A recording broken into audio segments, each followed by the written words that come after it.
करमी का छौड़ी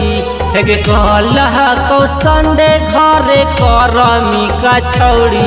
हेगे पूजा के बहाने मिले है मंगला गौरी हेगे पूजा के बहाने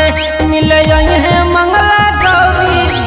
कीन देव फूल माला हमें भरा दौरी हेगे कीन देव फूल माला हमें भरा दौरी हेगे पूजा के बहाने मिले है मंगला गौरी हेगे पूजा के बहाने मिले है Mangla Gauri. Music by Uday Raj.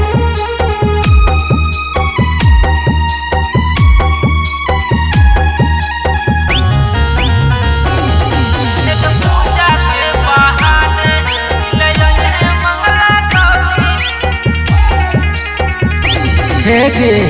Auto से अहे छौड़ी दे देवो भाड़ा गे रोडे पे रहबो छौड़ी हमहु खाड़ा गे ऑटो से अहे छौड़ी दे देवो भाड़ा गे रोडे पे रहबो छौड़ी हमहु खाड़ा गे भूख लगतो खियबो हम जलेबी पकौड़ी अरे भूख लगतो खियबो जलेबी और पकौड़ी हेगे पूजा के बहाने मिले है मंगला गौरी हेगे पूजा के बहाने मिले है मंगला गौरी। म्यूजिक बाय उदय राज।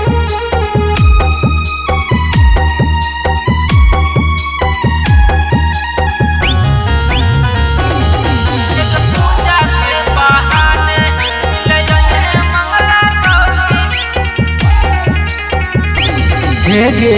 चुपके से अहे केहू देखे नया बरगे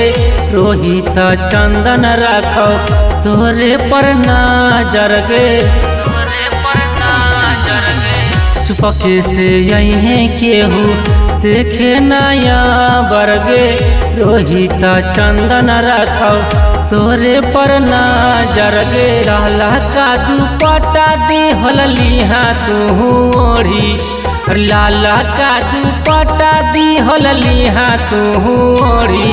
रफ्तारवा से मिले छौड़ी है मंगला गौरी हेगे पूजा के बहाने मिले है मंगला गौरी कीन देव फूल माला हमें भरा दौरी हेगे कीन देव फूल माला हमें भरा दौरी हेगे पूजा के बहाने